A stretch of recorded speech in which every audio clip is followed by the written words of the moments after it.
Okay, can you see the presentation right now? Just to maximize it.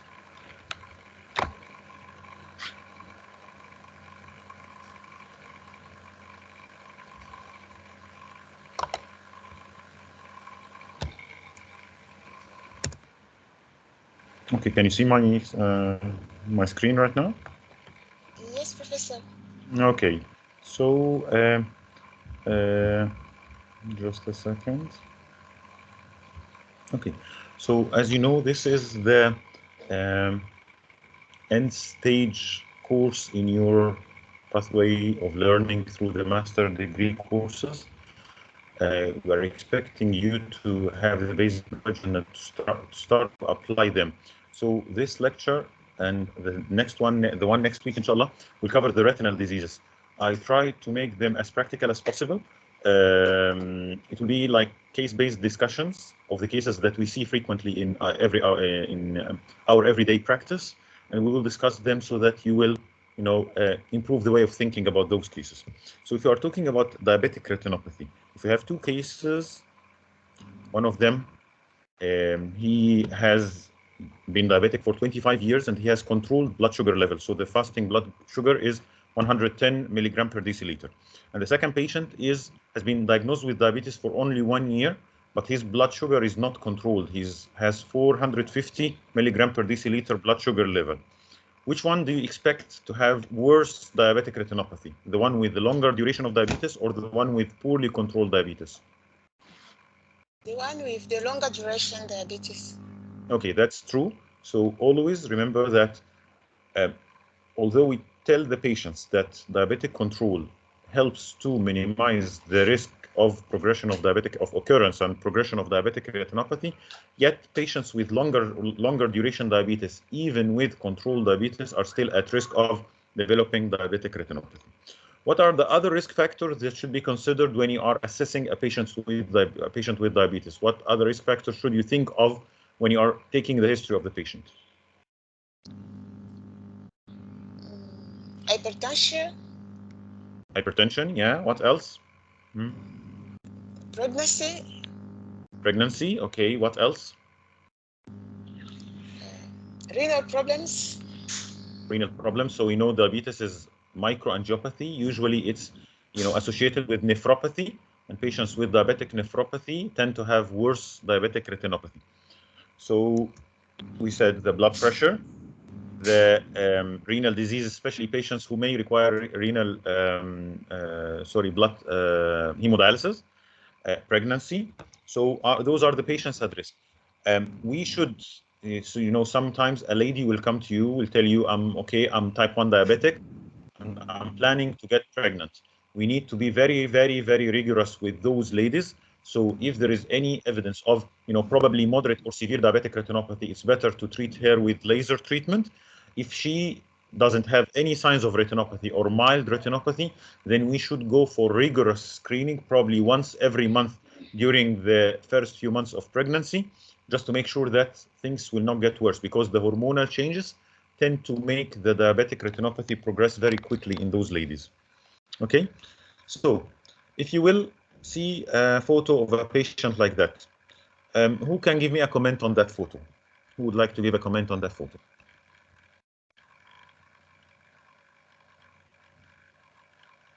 So when we comment on a photo, it's a color photo of color photo, right eye or left eye?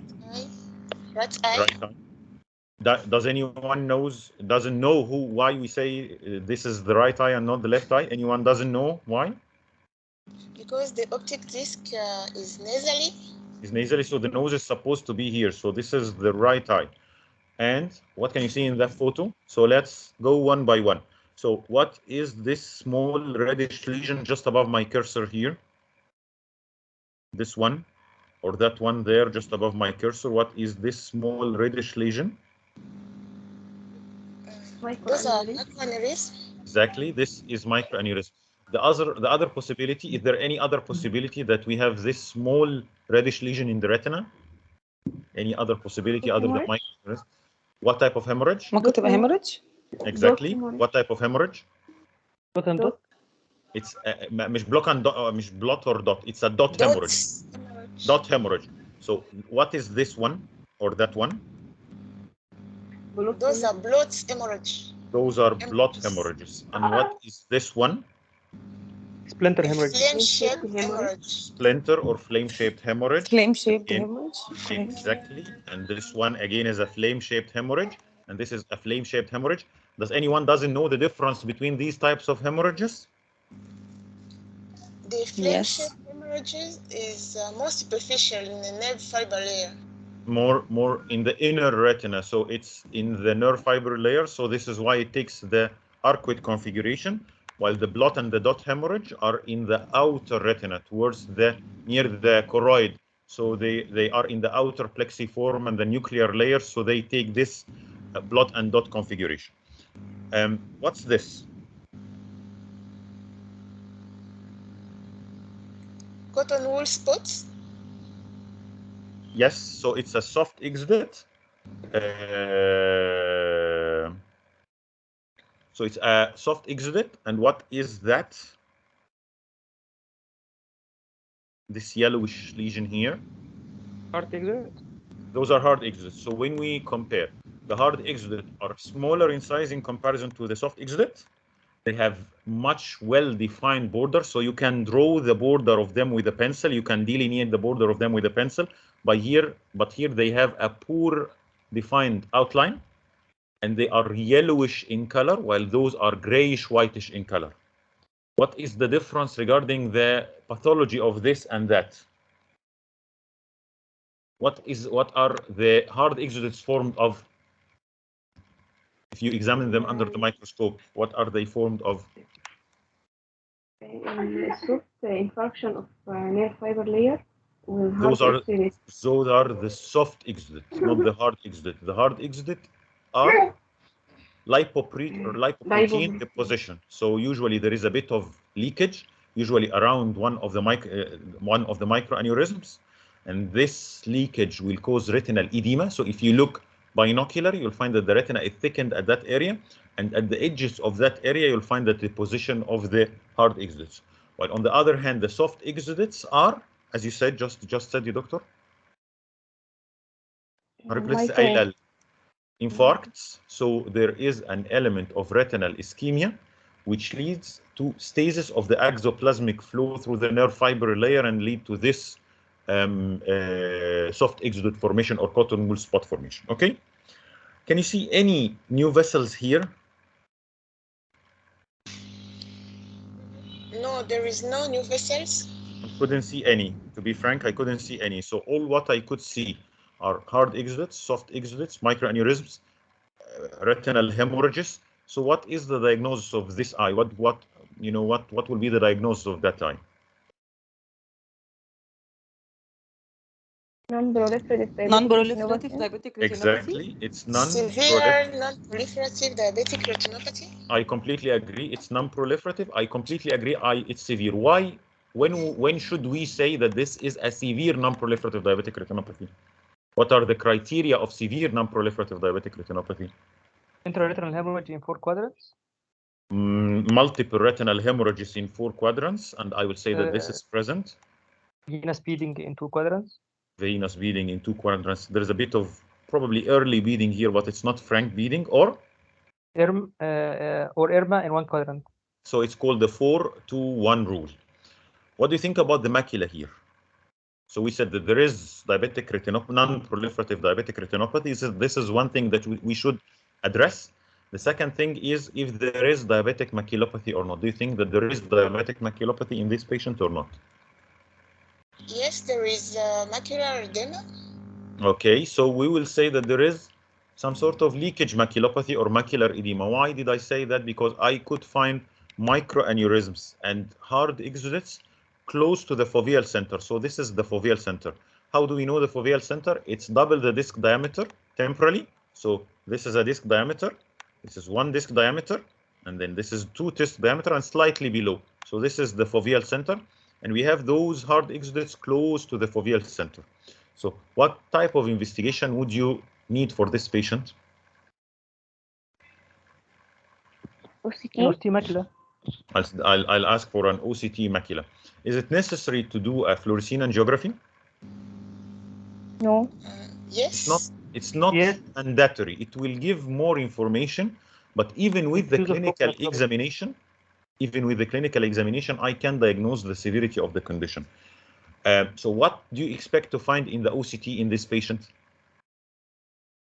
Despite macular edema. We will find the diabetic macular edema, and we'll see that later on. So if we'll move on, if we'll say that this is a fluorescein of a similar patient, who can give me a comment on this fluorescein? This is a Fluorescein angiography of the right eye. Okay. In the early phase. Let me interrupt you. Which phase? Yeah, that's the thing that I was going to ask about. It's called the early venous phase. So here we can see this is that the artery or the vein, the one that I'm pointing at the moment? The artery? It's the artery. It's usually smaller in size, and usually during the fluorescein angiography, it fills earlier than the vein. Then we have, what do you know the name of that sign in the vein when the vein has the wall stained with fluorescein, but the lumen is not filled? Do you know what is that called? Early laminar flow? Laminar flow. That's the laminar flow phase in the venous. So this is an early venous stage of the fluorescein angiography. What's abnormal? What abnormalities could we detect in this fluorescein angiography? So let's go one by one. What are these starry whitish lesions there? This one, that one, that one, that one. That looks like stars in the sky. What are these? They are microaneurysms. Those are microaneurysms, and those filled with fluorescein during the fluorescein angiography. We have some of them at the macula and some of them in the peripheral retina. Again, what is this part? Why is this part or that part looks darker than the nearby area? This part, for example, why is it looking darker?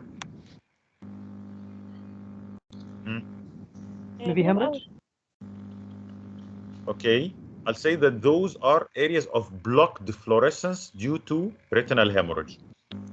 On the other hand, can you see that this area, the background fluorescence is not great as, for example, that area? You see that the background fluorescence here is brilliant and you know, whitish in color, while here it's not that brilliant. Do you have an explanation for that?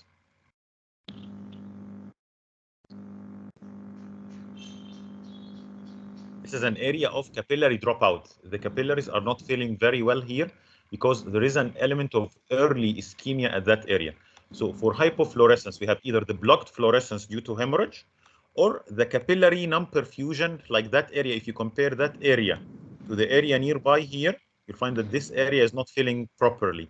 This is an area of capillary dropout or capillary non-perfusion. So what will be the diagnosis of this eye?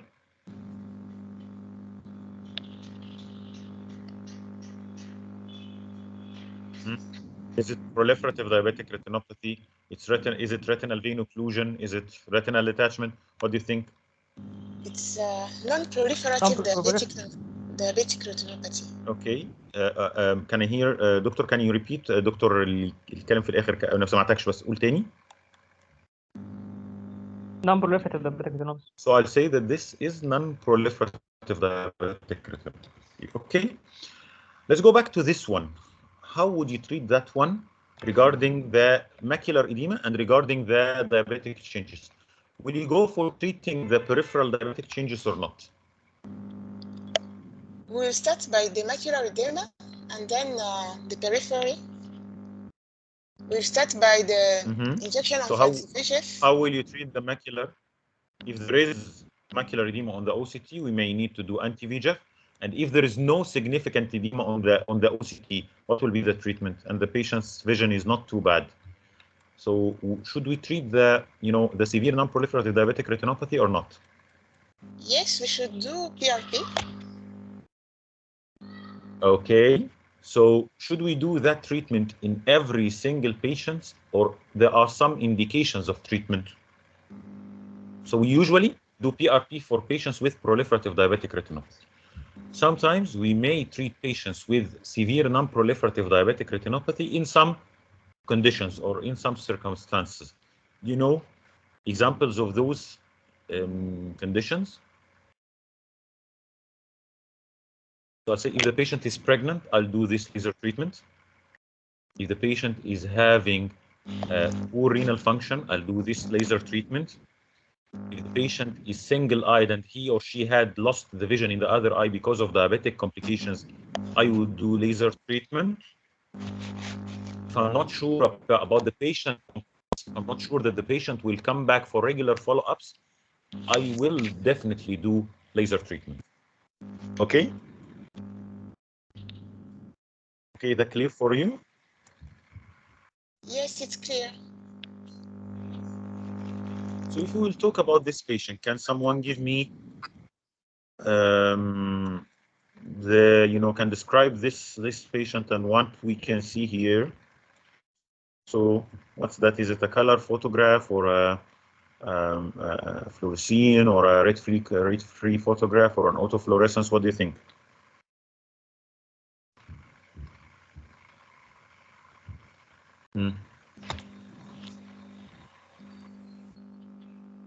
It's a color photo of the right eye.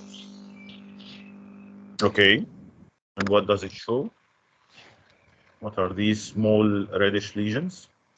New vessels in the retina. You jump to this one. I'm just speaking now about those ones above the cursor. This small one, that small one, and that small one. What do you think? Those are microaneurysms. Microaneurysms or blood hemorrhage. This is or dot hemorrhage. This is a blood hemorrhage, and this is the new vessels. Those are new vessels of the disc. Call them new vessels on the disc or new vessel NVDs. And if I will go and photograph the periphery of this patient, I find that there are some new vessels elsewhere. How we know that those are new vessels and not the normal vessels? They don't follow normal distribution of the blood vessels.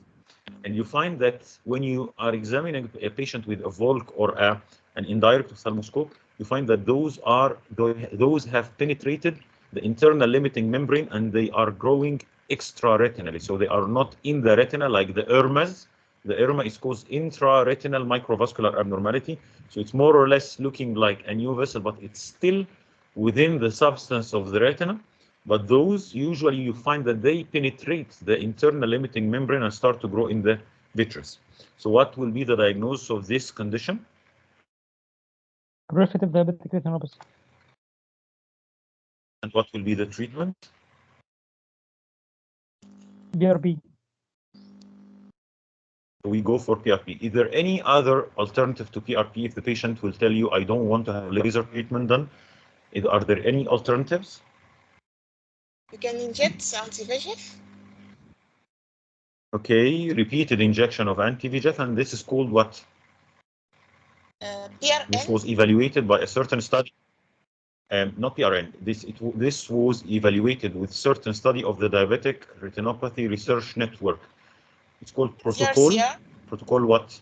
Protocol. Yeah, it's one of the GRCR. Protocol S. Yeah, which study exactly? So it's called Protocol S, which evaluated the repeated injection of anti-VEGF in patients with proliferative diabetic retinopathy, and they found that it's non-inferior to the laser treatment.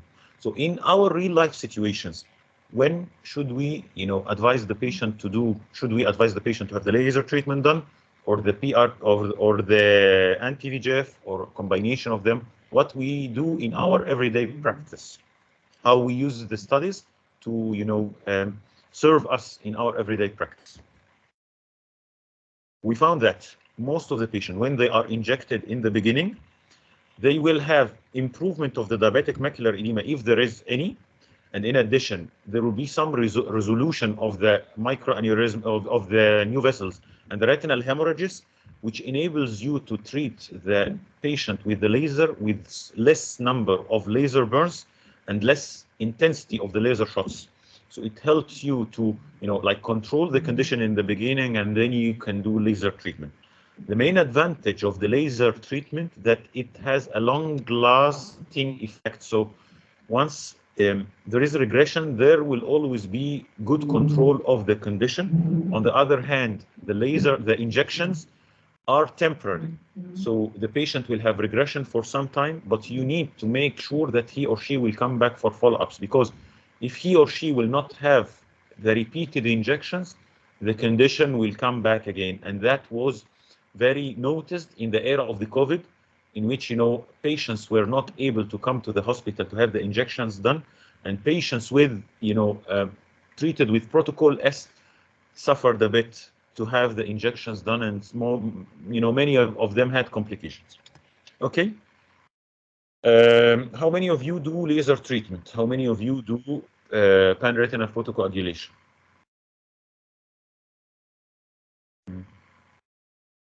So how will you do the laser photocoagulation treatment? You need to adjust what we call the laser tissue interaction. So we need to have a gentle burn, a whitish burn, as we'll see later on. But let's work for that for some time. Can anyone give a comment on this photo? Is it the right eye or the left eye?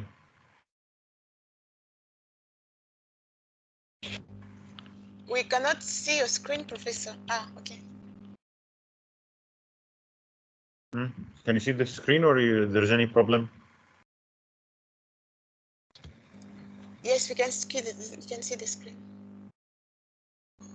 Okay, so is this the right eye or the left eye? Right eye. It seems to be a right eye.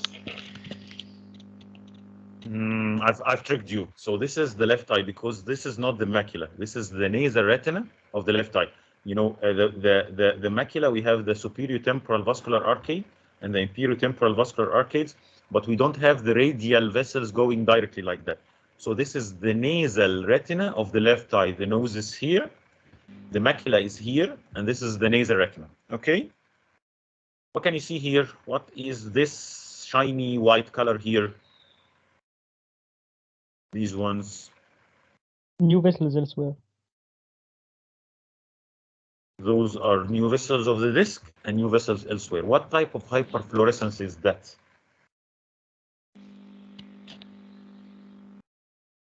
Is it leakage, pooling, transmission defect, or transmitted fluorescence? What do you think? This is leakage. So leakage is characterized by early hyperfluorescence that increases both in size and in intensity over the angiogram. So this scan is taken 2 minutes and 3 seconds after injecting the dye. If you'll come back and take another shot, probably 5 minutes after the injection of the dye, you'll find that the hyperfluorescence will increase in size and it will increase in intensity. This is the leakage. On the other hand, the pooling, usually pooling occur in areas of, like, for example, pigment epithelial detachment. So you find that it has a specific size. It doesn't increase in size, but it increases in intensity over the time. Okay? So this is leaking new vessels of the disc and leaking new vessels elsewhere. Again, we can here appreciate some areas of capillary dropout. Those areas, the capillaries are not perfused. If you compare them, for example, to that area, it has better perfusion. But here we have large areas of ischemia and capillary dropout. Okay, and this indicates, and we have again microaneurysms. So microaneurysms, because plus areas of capillary dropout plus leaking microaneurysms equal the diagnosis of proliferative diabetic retinopathy. Again, proliferative diabetic retinopathy. What will be the treatment? If there is associated macular edema, we'll inject first and then plus or minus doing pan-retinal photocoagulation. If there is no macular edema, then we can go to direct treatment with pan-retinal photocoagulation or to treatment with repeated anti-VEGF injections by protocol S. This is how the laser treatment should look like. So we should look to fill in all the peripheral non-perfused retina with laser shots like that. The whole idea is this ischemic retina is producing mediators, mainly the vascular endothelial growth factor. And this mediator is the main mediator that drives the formation of the new vessels. The idea is to treat the peripheral retina with the laser so that it will stop producing VEGF, and thus the new vessel will start to regress. Treat the area outside the macula. We should divide the treatment on at least 2 or 3 sessions, because if you will do heavy treatment in one session, this will, increase the possibility of worsening of the diabetic macular edema if there is any macular edema. I'll say that this is all treatment. The recent treatment will usually give grayish, whitish appearance, but this one, as you can see here, there is atrophy of the retinal pigment epithelium, and we can see that there's some pigmentation on some of them. So this indicates that this is old laser treatment. We need to adjust the spot size, so we go for about 200 micron spot size. We need to adjust the duration of the treatment. We go for short treatment duration, so something like 10 to 20 milliseconds. And then you may have what we call a multi-spot laser. So it has like a grid, and with single press on the paddle or single press on the button, it will give, repeated shots that, looks like a machine gun when you use a machine gun at the end, gives repeated bullets. Or we go for the old-fashioned laser treatment that gives single shot at a time, but usually you need to, it will take longer duration, and you may need to treat the patient on 3 or 4 sessions rather than two sessions or something like this. Okay, any problems with the laser treatment? Okay, so if we'll move on, the patient didn't have yeah, of course. The difference between micropulse and macular grid when to use both. Very, very good. Very good. So both of the micropulse and the macular grid, they are used on the macular area and not like the pan-retinal photocoagulation. The pan-retinal photocoagulation is used on the extramacular area. In the past, because we didn't have the anti-VEGFs, we used to have, if the patient is having a macular edema, to go for either focal treatment of the leaking microaneurysm. If there's a microaneurysm in the macula, we go and treat that specific microaneurysm. Or we go to treat the area of retinal thickening with, a grid or a modified grid of laser shots. That type of laser used to do what we call a laser photocoagulation. So it used the thermal effect to burn the microaneurysm and to ablate the area with the thickening and the leakage maculopathy. Nowadays, we don't do that frequently because it's associated with high level of complications like, the enlargement of the size of the laser shots and subsequent worsening of the vision. So we go either for anti-VEGF injections or we go for the subthreshold micropulse in some cases. The subthreshold micropulse, it's, just like when we do the burst mode of the phaco, in which the phaco power is not administered all the time, but it goes for some milliseconds, there is on power, and for some milliseconds, it's off power. It's exactly the same. So it doesn't produce a photocoagulation effect. It doesn't elevate the temperature of the tissues, but rather it causes a photochemical effect. So it causes stimulation of the retinal pigment epithelium to absorb the retina, the edema fluid, the macular edema fluid. When you do the subthreshold micropulse, you will not notice laser shots. There will be no evidence of laser shots like those ones, for example. And you can go and treat even over the area of the foveal center with, with trust that this will not burn the macula. It will only stimulate the retinal pigment epithelium to absorb the retinal fluid. So this is the main difference between the subthreshold micropulse and the macular, the old-fashioned focal or modified grid macular laser treatment. Okay? Did this answer your question? Yes, doctor, thank you. Okay, you're welcome. So the patient was not treated.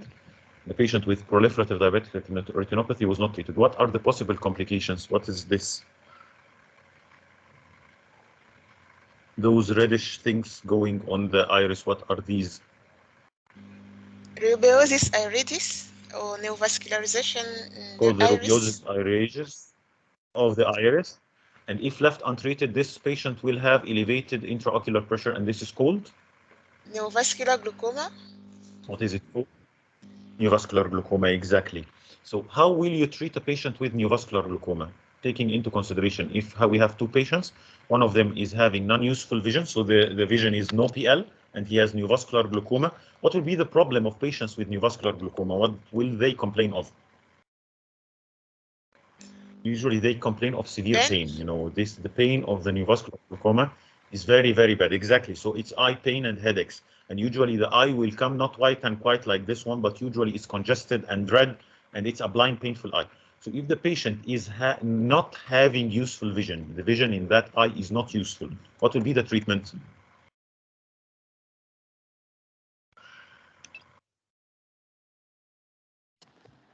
We can go for medical treatment first, but steroid.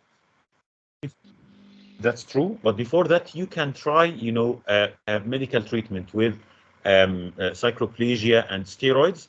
Believe me, many of those patients will have very good control of the pain with the medical treatment. If the patient is not, the pain is not very well controlled with medical treatment, then we can go for cyclodestructive, either cyclocryotherapy or cyclophotocoagulation, in order to decrease the rate of the aqueous humor production and control of the pain. What if the patient has good vision? So if, let's say, for example, especially if the vision in the other eye is, and the patient is having, you know, pressure of probably 35 or 40% with this neovascularization and the vision of 660, what will be the treatment? You can try injection of anti-VEGF. How will you treat it? Okay, to control the neovascularization. And if the patient didn't have sufficient pan-retinal photocoagulation, we can do fill-in laser photocoagulation to control the neovascularization. But what about the elevated intraocular pressure? The pressure, if there is neovascularization of the angle, even with the laser treatment, you know, it will not control the blood pressure properly. So you will control the neovascularization with the laser treatment or the injections in order not to get the condition worse. But what about the already high intraocular pressure? How to control that? IV mannitol. We can try the medical treatment to see. You cannot give the patient IV mannitol for a long time. IV mannitol is used, you know, usually IV mannitol or Sedamex are used for short duration, just to control the condition for a few days. But if the patient will need a longer term control, you may try the drops and see if it will work or not. If it will not work, what will be the other options? شغلوا مخكم شوية كده اهي. Filtering surgery. Filtering surgery, true. What type of surgery we can use with those patients? We can use tubes or valves. The main problem, okay, the main problem with the neovascular glaucoma is the high incidence of failure. So you do a trabeculectomy, and then the patient will be good for a few months, and then it will, you know, come back. The trabeculectomy will not be functioning, and the pressure will start to elevate again. So you may try trabeculectomy with antimetabolites like mitomycin C, which increases the rate of success of this condition, or you may go for, you know, a prosthetic valve or something like this, because usually they have better longer term control of the intraocular pressure. Okay, so this is the neovascular glaucoma. Can someone tell me what is wrong with this eye? This is a diabetic patient who had proliferative diabetic retinopathy, and he started to develop this condition. What will you do with him, and what is your diagnosis? BVR. What's the diagnosis? PVR is proliferative vitreoretinopathy. This is a condition which develops after retinal detachment or with neglected retinal detachment.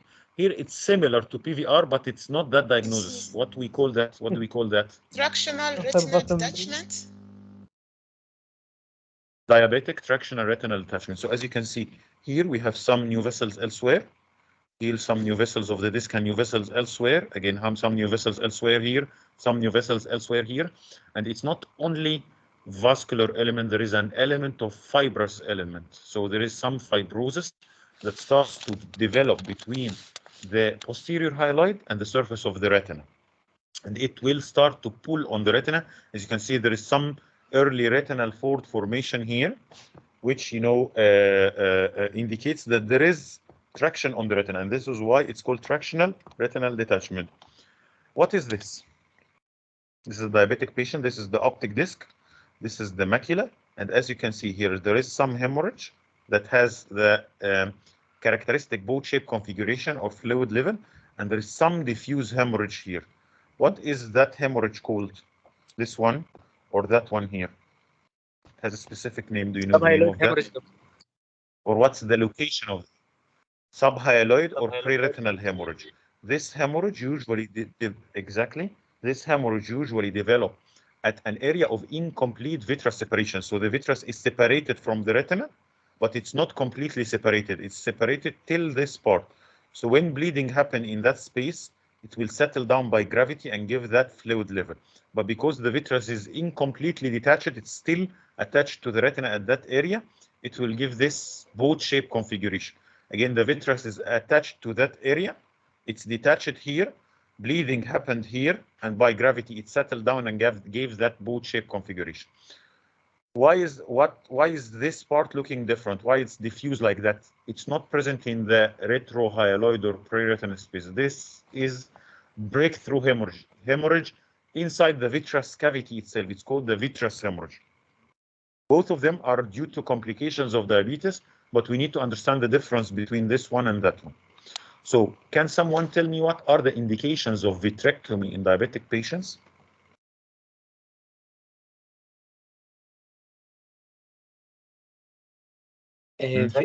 When should we think that this patient will need affected the macular area.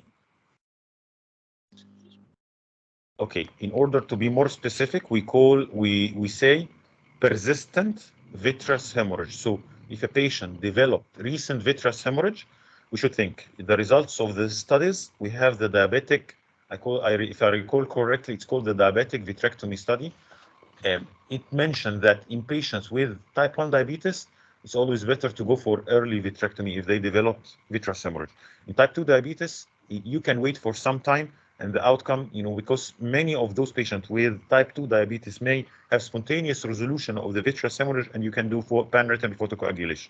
So if the vitreous hemorrhage is persistent for 2 months or 3 months and it's not improving, this is an indication for vitrectomy. Second, if the patient is having recurrent vitreous hemorrhage, so the patient will say, I had a vitreous hemorrhage a few months ago, I waited for some time and it resolved, but it came back again, and it resolved, and it came back again, especially if this is affecting the quality of the life of the patient. You may need to do vitrectomy in those patients. If there is tractional retinal detachment, threatening or affecting the macula, so like this patient, if it's affecting the macula like that, this is an indication for vitrectomy. In patients with progressive fibrovascular proliferation despite maximum pan-retinal photocoagulation. So if the patient is, for example, having nasal retinal detachment and not affecting the macula, you may go and treat him or her with laser treatment, pan-retinal photocoagulation, aiming at stopping of the condition and avoiding the need for vitrectomy. But on the other hand, if the tractional detachment is still progressive despite maximum laser treatment, this is an indication for vitrectomy. Okay, so there are some indications for vitrectomy. Patients with pre-retinal hemorrhage affecting the macular area, again, those usually will need vitrectomy. If the pre-retinal hemorrhage is away from the macula, like for example, if this patient, imagine that if we have the hemorrhage here and all that part is not affected by the hemorrhage, it may be justified to do laser treatment for that. But if the hemorrhage is here over the macular area, especially the fovea, then we need to do vitrectomy. Okay? Can someone tell me what is this? Is this patient diabetic or not? Will you say that this patient is diabetic or not?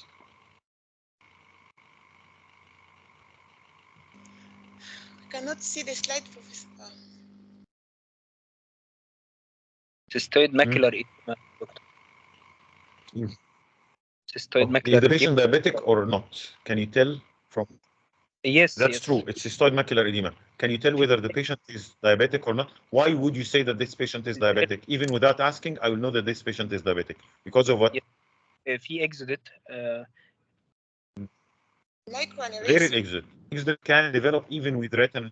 We have those microaneurysms. Microaneurysm is characteristic of diabetic macular edema.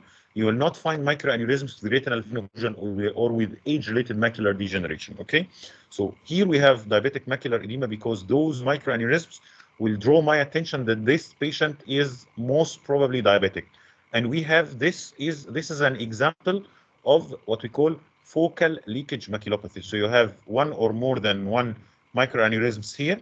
They are leaking and causing retinal thickening of that area, and the hard exudates start to deposit at the edges of that area. If you do an OCT, you'll find what is that. This is intraretinal fluid, or what we call the cystoid macular edema. And what are these hyperreflective things? So if we have a section taken here, a scan taken here, you'll find that there is area of thickening here, and at the edges of that area, you find the hard exudates.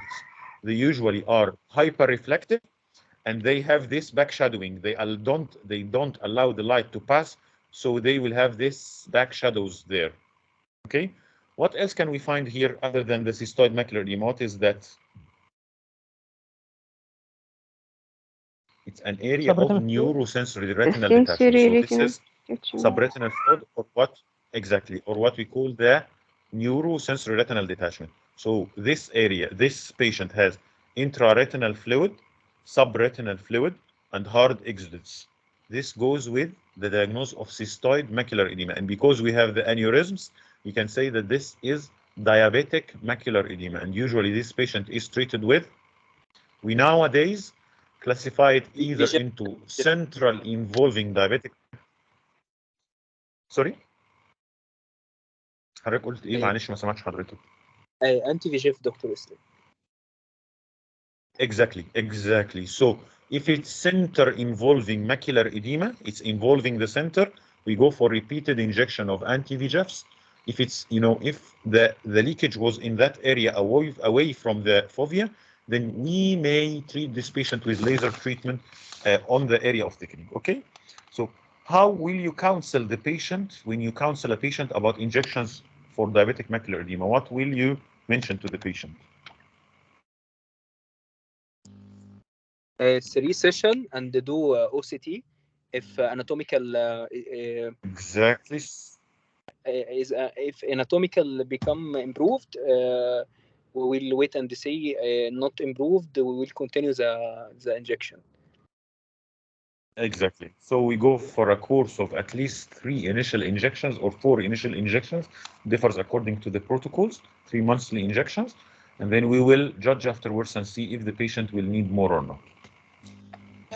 Please, Professor, the question so is here we have this is called the macula, or we'll call the improvement of vision. Both of them. Some patients will have improvement of both of them. Some patients will have improvement of one of them. So in some patients, you may find that the OCT didn't improve that much, but the patient is appreciating good improvement of the vision. In those patients, you may want to inject some more. Some patients, like this one, for example, will not enjoy good improvement of the vision with injections. Can you explain why? If you have a patient like that one, and you will inject him or her, you'll find that the visual improvement, even if the OCT is improving, the patient will not say that, I had brilliant improvement of the vision. Can you say why? Can you find the reason here? I'm pointing at it. Sensory detachment. Here, you cannot say that there is neurosensory detachment on the fluorescein. This is a fluorescein. What sign here is a poor prognostic sign that the patient will not improve. We have some what we call the poor prognostic signs. So if we have a large plaque of macular exudate, of hard exudate underneath the fovea, this is a poor prognostic sign. This patient will not improve much. If the patient is having this other sign, this is another sign. Can you say what is this? مين يعرف؟ إرما. Foveal avascular zone. I'm pointing at it. What is wrong with the foveal avascular zone here? Is this the normal appearance of the foveal avascular zone? Enlarged It's increased and irregular in size. So exactly. So this patient is having a mixture of leakage maculopathy and ischemic maculopathy. Usually patients with ischemic, patients with ischemic maculopathy will not enjoy good improvement of the vision even with treatment with anti-VEGFs. Okay? Okay. So this is how the دكتور injection is. So this is how the injection is. Yes. نعم. في الاو سي تي برضه في السيستس اللي جنب بعض دي بيبقى انا قريت تقريبا عن في حاجه اسمها مودر سيل ديسربشن. Exactly. This is another poor prognostic sign in the diabetic macular edema. Very good comment. Thank you. If we have what we call the degeneration of the cysts. So those cysts represent fluid that start to accumulate in the retina, and those walls in between the cysts, represents the processes of the Muller cells. Those are the glial cells that support the neural cells in the retina. If the cystoid macular edema has been present for a long time without treatment, we will start to have what we call the degenerative cysts, which will respond poorly to the anti-VEGF injections. So if you find those large cysts with degeneration of the molar cells in between, again, you say to the patient that we will inject, but we are not expecting much improvement. Okay? Very good comment. Thank you. This is how the injection is done. What is the distance between the limbus at which we do the injections? And if a patient is phakic or aphakic? 3 and a half. So if the patient is phakic, 3.5 milli. 3.5 in patients with aphakia or pseudophakia, Yes. or 4 millimeters 4 in millimeter. phakic patients. Okay? Okay. In phakic patients. What is the most important factor to prevent endophthalmitis?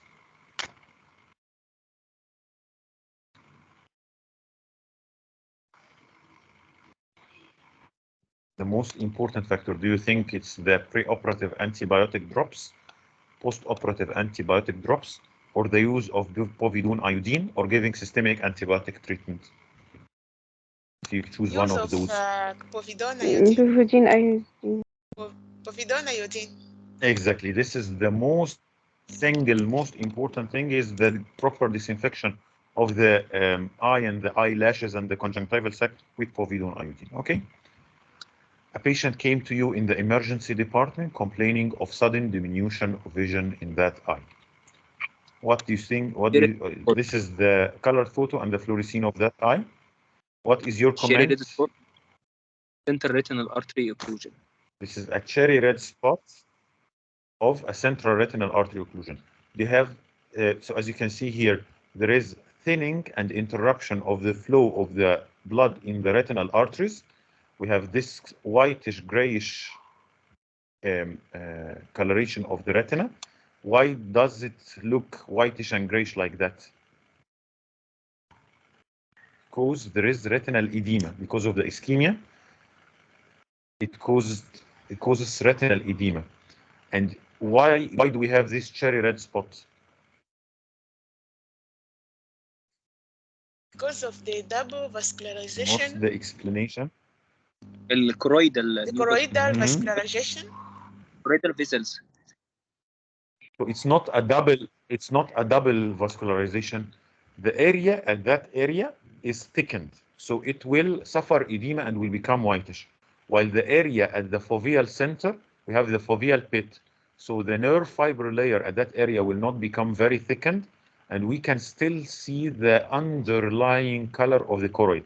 The contrast between the whitish edematous retina color and the reddish color of the choroid at the fovea will give this characteristic cherry red spot appearance. Does it tend to persist or to resolve over the time? So if you see a patient with, let's say, a central retinal artery occlusion that happened 3 or 4 years, will you still find the cherry red spot or not? persist 1 hour or لا 2 hours. very It will usually resolve within few days to few weeks. It will not persist over the time because the edema will subside. And what else that you can see in the fundus to tell you that this patient had a prior central retinal artery occlusion, something here. If a patient had a central retinal artery occlusion, for example, 3 or 4 years ago, what will be wrong with that area? very disc. Atrophy? The patient will, exactly, it's called the consecutive optic atrophy. Consecutive optic atrophy. So you'll find that there is a pallor of the disc, and you will still see that the retinal arteries are thinned and attenuated. So if you have a patient like that, and you know he or she is coming to you probably 24 hours after the incident has happened, so you can't do emergency or first aid treatment for him, what should you investigate, or what kind of investigation should you ask the patient to do?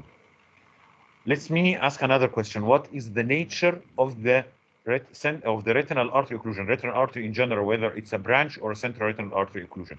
Is it embolic or thrombotic in nature? It's To exclude the Usually IA. embolic in nature. Embolic.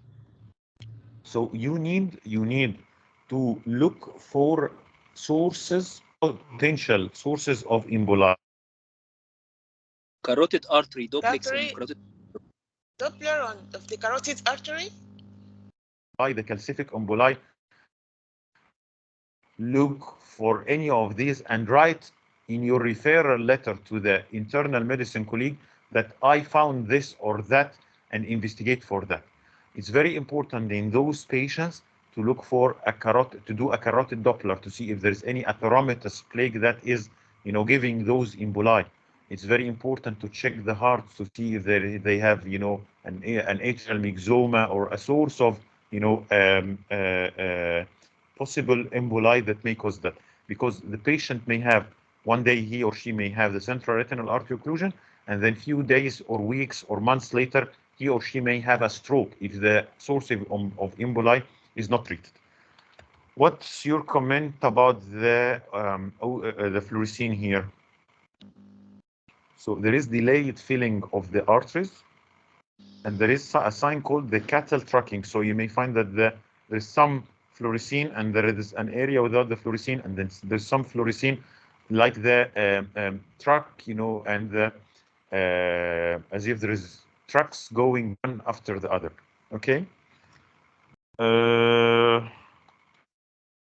If we talk about this one here, what you can see here, just at the cursor here, what's that?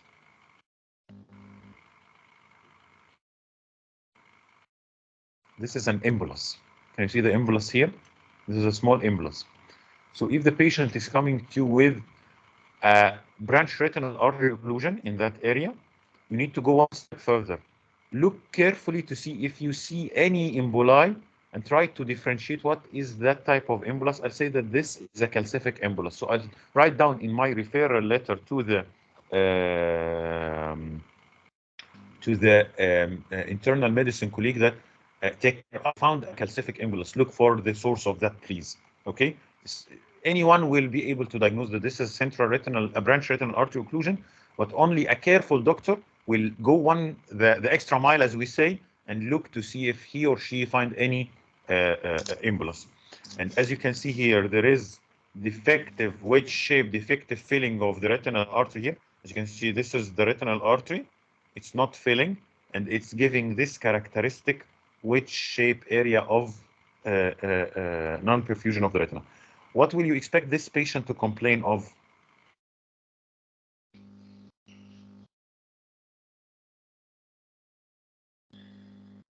Visual field defect. We call it altitudinal visual field defect. Will it be superior or inferior altitudinal visual field defect? Superior. Retinal Superior. Superior. The retinal vein Superior. It will be a superior altitude. The retinal artery occlusion, doctor. retinal artery occlusion. The retinal artery is usually characterized by this pale whitish retina. The retinal vein occlusion on the other side is characterized by multiple retinal hemorrhage, but it doesn't have this characteristic whitish, pale, grayish appearance of the retina. Okay, so this is retinal artery occlusion. The retinal vein occlusion, on the other hand, is usually thrombotic in nature. Okay, so the patient usually will have diabetes, hypertension, oral contraceptive pills, retinal blood hypercoagulability states, etc., etc., etc. Okay, how can you differentiate whether it's an ischemic or a non-ischemic central retinal artery occlusion? What are the differentiating points? The first thing I'll say, the vision. If the vision is 660 or more. الإرما لا، الإرما دي احنا بنتكلم الإرما دي في السيفير non-proliferative diabetic retinopathy. When we are talking about the retinal vein occlusion, IRMA is not a sign. IRMA is not common in patients with retinal vein occlusion. زي بالظبط ما المايكروانيوريزمز are not common in patients with retinal vein occlusion. In retinal vein occlusion, it's more common to have blot and dot hemorrhages. It's more common to have flame-shaped hemorrhages. It's more to have congested retinal veins. Hard exudates are not very common like in diabetes. You may still find them, but they are not very common. Soft exudates are more common in retinal vein occlusion. Microaneurysms are not common in retinal vein occlusion. If you find microaneurysm, you should think about a dual pathology. So the patient is diabetic and develop retinal vein occlusion. فمن الحتة دي أنا برضو من الساينز اللي بشوفها يعني it tells me what type of retinal pathology or retinal vascular disease we are facing. I said the vision is important differentiating point between the ischemic and the non-ischemic retinal vein occlusion. The worst vision is associated with the ischemic retinal vein occlusion. This is one. The second one is the presence of relative afferent pupillary defect. It goes with ischemic retinal vein occlusion. The presence of multiple extensive retinal hemorrhages all over the retina goes with the ischemic retinal vein occlusion. If you do fluorescein angiography and you find extensive areas of retinal non-perfusion, this goes with ischemic central retinal vein occlusion. So why it's important to differentiate if it's ischemic or not ischemic central retinal vein occlusion?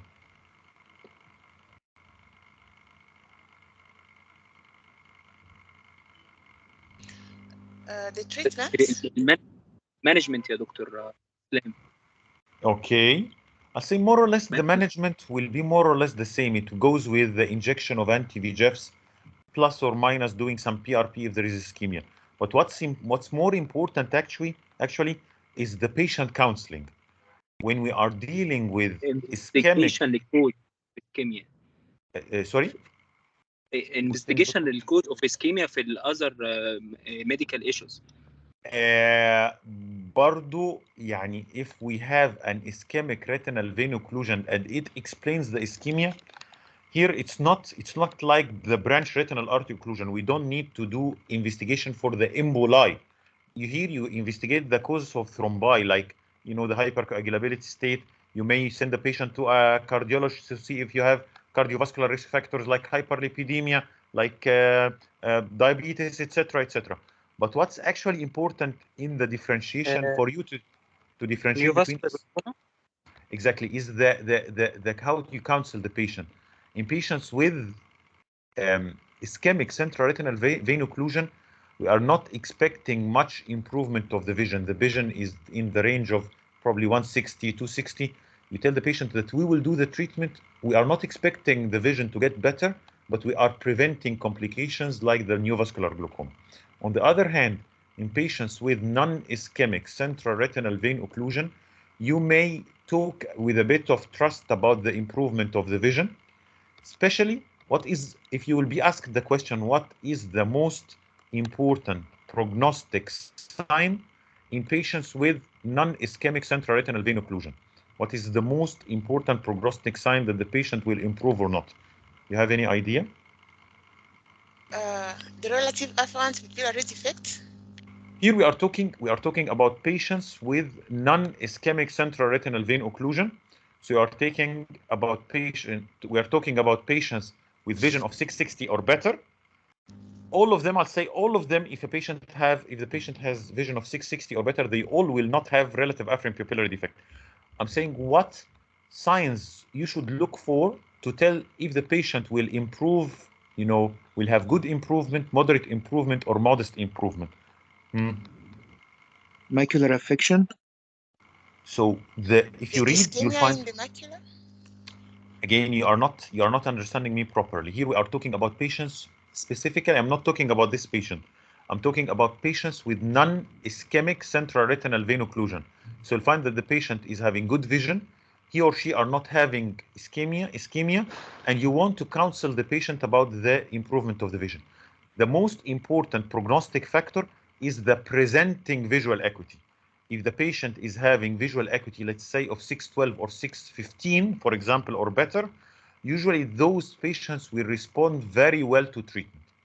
If the patient is having vision 660 or worse, usually the visual improvement will not be brilliant.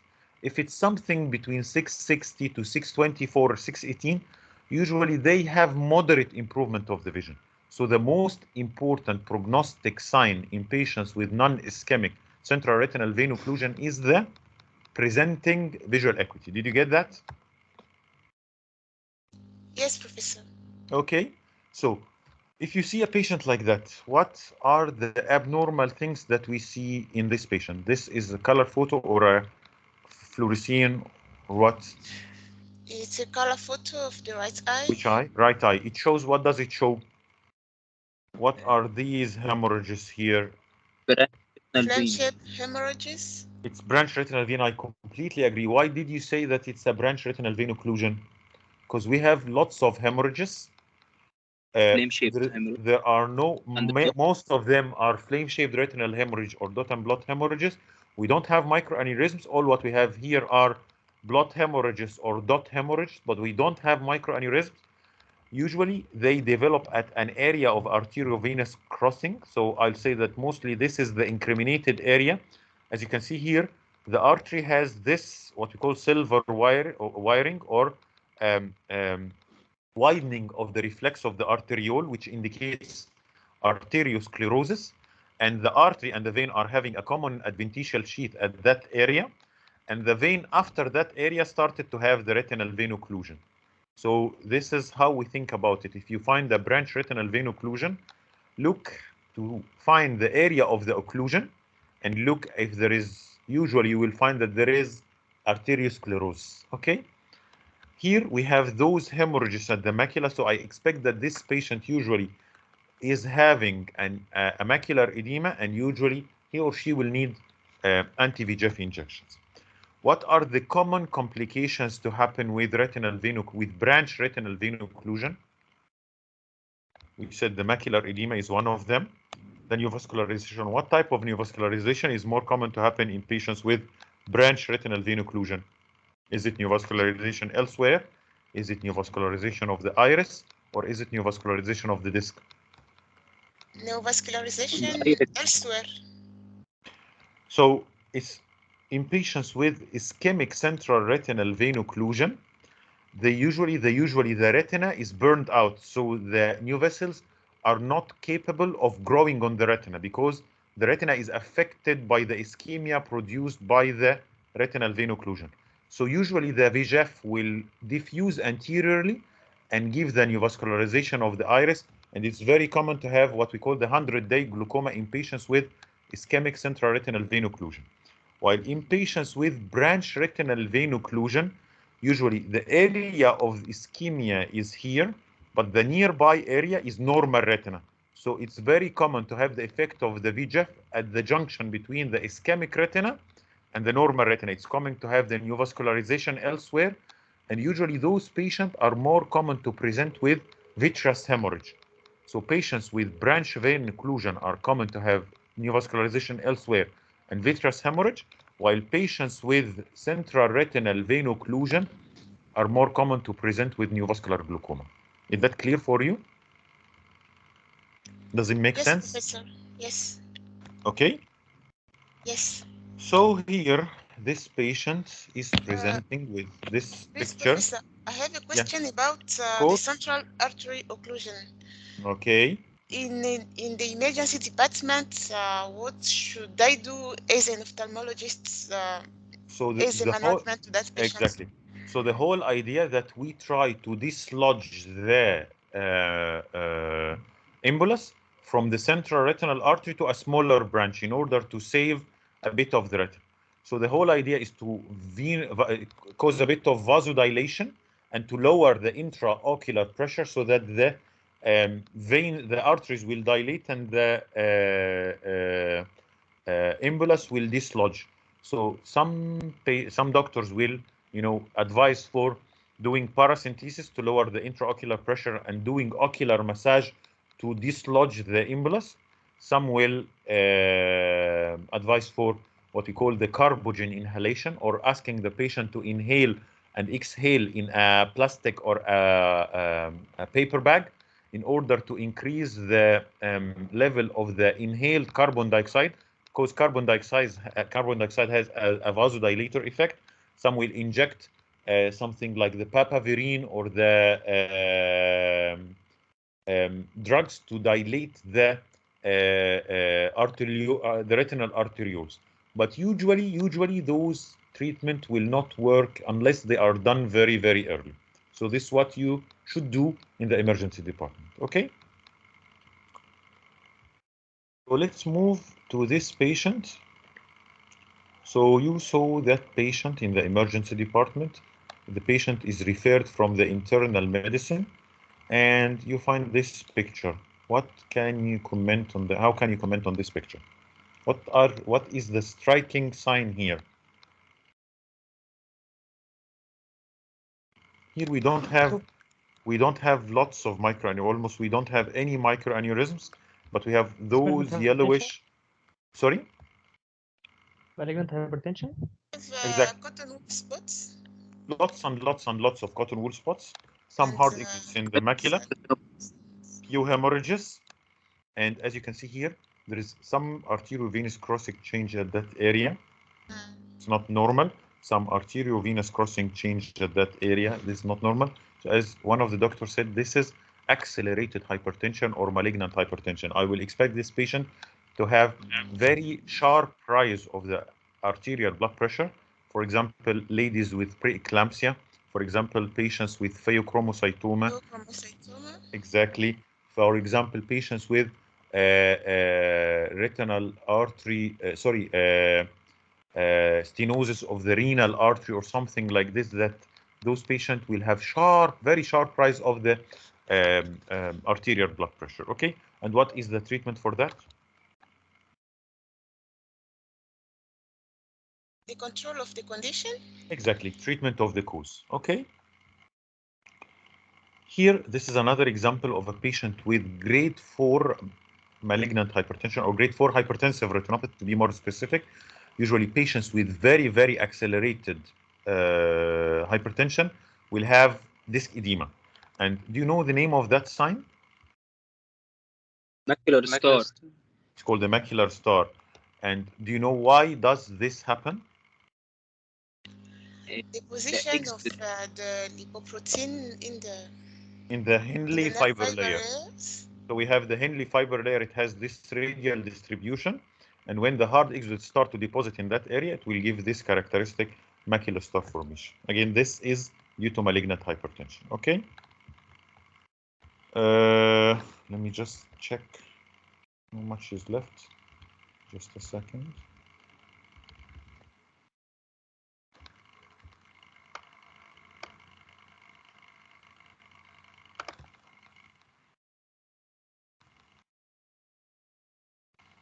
Okay, I think we can, continue next time, inshallah.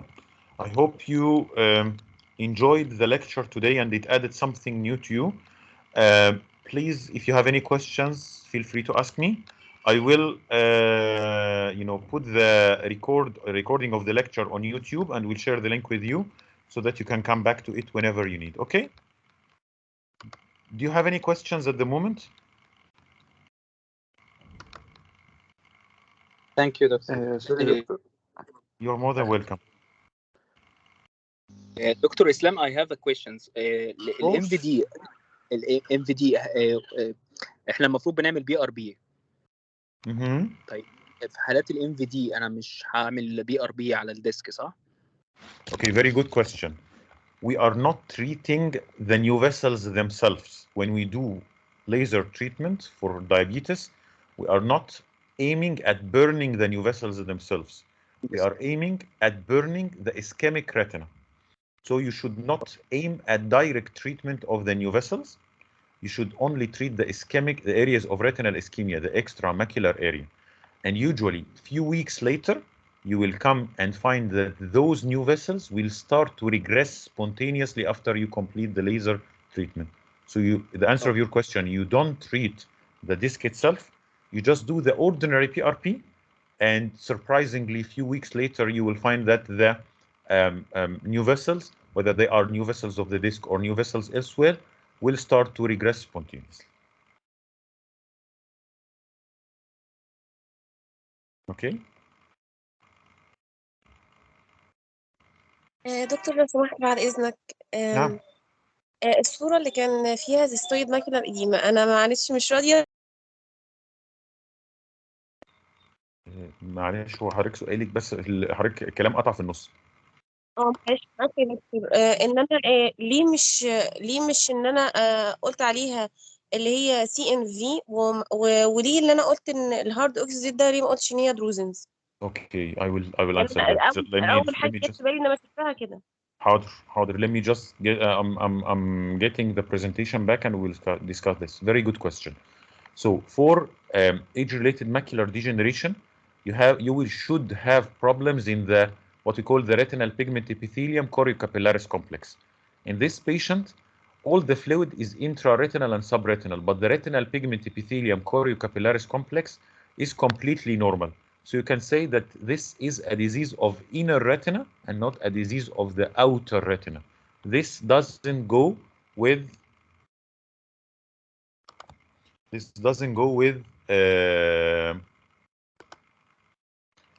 age-related macular degeneration. Can you see my presentation right now? Can you see the image right now? Okay. Yes, doctor. So the fluid is intraretinal. The retinal pigment epithelium is not affected. This is why I would say that this can never be age-related macular degeneration. In addition, the drusen are, drusen is the plural. It's just like children. The drusen are usually present underneath the retinal pigment epithelium and not inside the retina. The drusen, as you may know, are lipofuscin deposition in the subretinal pigment epithelial space. So they are expected to be present at that area of the retina, but the lipoproteins of the hard exudates are present inside the retinal substance itself. So again, because I found those ones here are intraretinal in location, I said that they are hard exudates and not drusen. Okay? اوكي شكرا يا حضرتك يا دكتور معلش سؤال تاني برضه انا فين اسفه سؤال تحت امرك؟ الصوره بس اللي قبلها اللي حضرتك قلت ان فيها تريك ان دي النيزل ماكيولار انا برضه مش شايفاها غير ان دوت ديسك ايديما يعني دي البيج فيزلز وداخله جوه الديسك فانا مش فاهمه حضرتك. ديسك ايديما بصي هقول لحضرتك حاجه. If we took the early phases of the angiogram in that particular field, you'll find that you can delineate the blood vessels before the occurrence of the leakage. So let me go one slide before.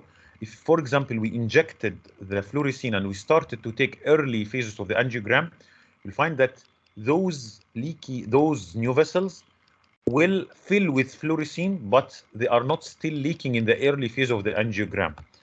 Later on, they will start to leak, and when they leak, they will give this appearance. The area will be filled with fluorescein, and you cannot delineate the new vessels of the disc or the new vessels elsewhere. This is because this is a relatively late phase of the angiogram.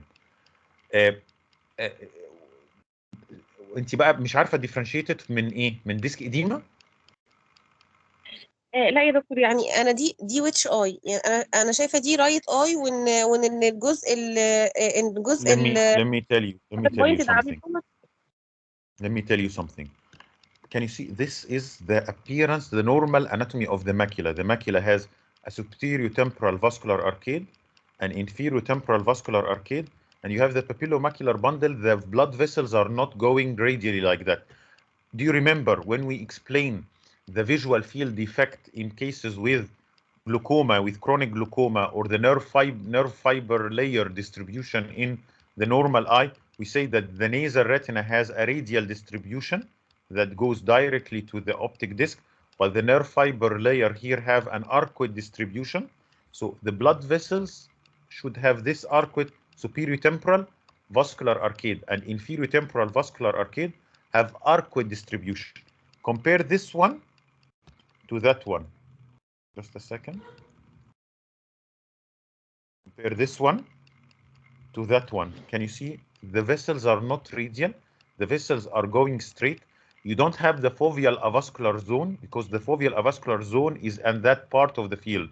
So this is why this is the nasal retina of the left eye. And the new vessels are not common to develop in the macular area. They are usually develop in the extramacular area. So this is another clue to tell you that this is the nasal retina and not the macula. Okay? Did you get it or مش مقتنعة؟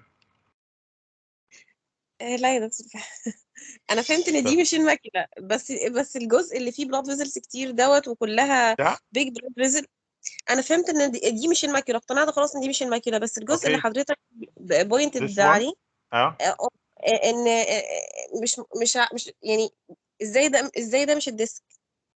ديسك اهو. This is the disk. يعني ده الديسك. اهو ده الديسك اهو. ده الديسك اهو. تمام. دي الديسك ودي النزل ودي النزل ريتنا والماكينه مش موجوده فيها. Exactly. This is the disc.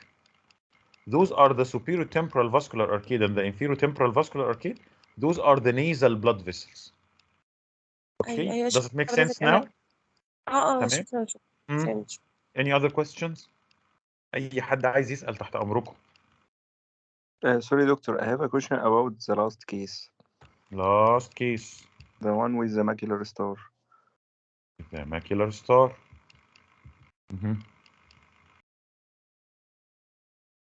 Yes. Yes, this one. Does this patient have an exudative detachment?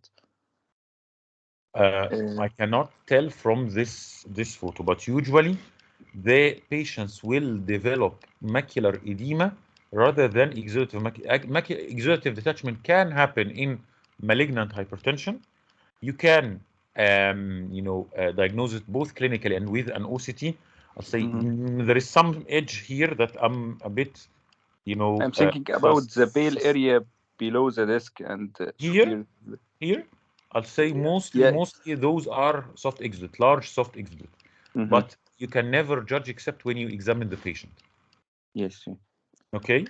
Thank you. Please, Professor, this cannot be a neuroretinitis case. Of course, it can be. It can be, but it's within. You should look at the context. So if the patient is coming to you with accelerated hypertension, it should be a hypertensive retinopathy. But you can be completely correct. There are some causes of what we call the neuroretinitis, like the cat scratch disease, like the Leber hereditary neuroretinitis, like many other causes that should be differentiated. But you look at the context of the patient, okay? So if this patient is coming with preeclampsia, what else can it be? I will not think about the cat scratch disease. I'll think that this is hypertensive retinopathy till proved otherwise. Thank you, Professor. You're welcome. Any other questions? Everyone is quite happy? Okay. شكرا لحضرتك كده. أنا اللي بشكركم. Thank you for for your attention and sorry for keeping you awake that late. Inshallah, soon within the next few days, I will upload the recording on YouTube and I'll share the link with you. Okay?